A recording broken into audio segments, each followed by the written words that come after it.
Who's in? It's the million-dollar question that doesn't get answered until the college football regular season has ended. But since it's no fun to wait until November to speculate on what the selection committee might do, ESPN Sports Analytics has created the Playoff Predictor.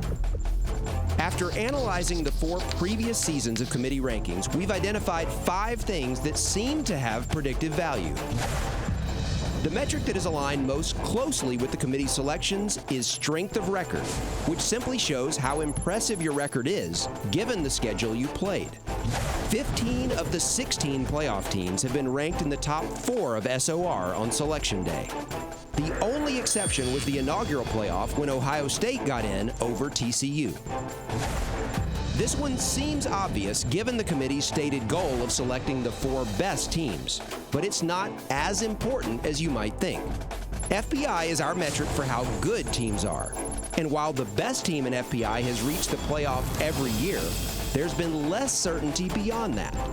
Almost half of the playoff teams have come from outside the top 4 of FPI, and that includes 2 that weren't even in the FPI top 10. Strength of record accounts for each team's losses, but those in the room seem to be putting even more weight on the L column.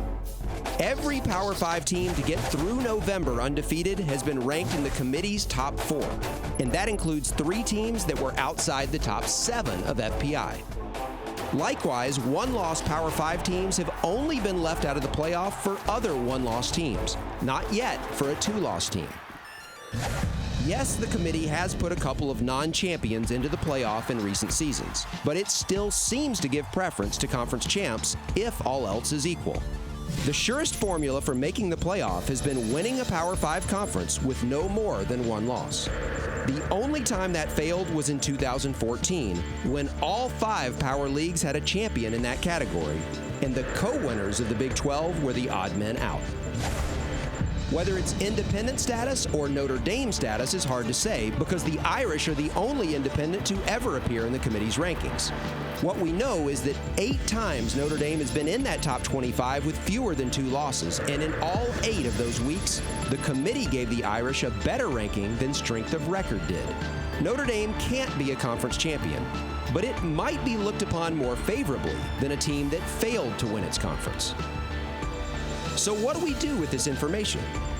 The Playoff Predictor uses FPI to project the final record of each team, which provides a projected strength of record and likelihood of being a conference champion. With this data and the committee's tendencies, we can estimate a team's chance to make the playoff. And after using another metric to seed the teams, FPI gives us their chances to win the national title. This can be done at any point of the season, even before the first games have been played. We can also manipulate future game results to see what impact those scenarios have on the percentages.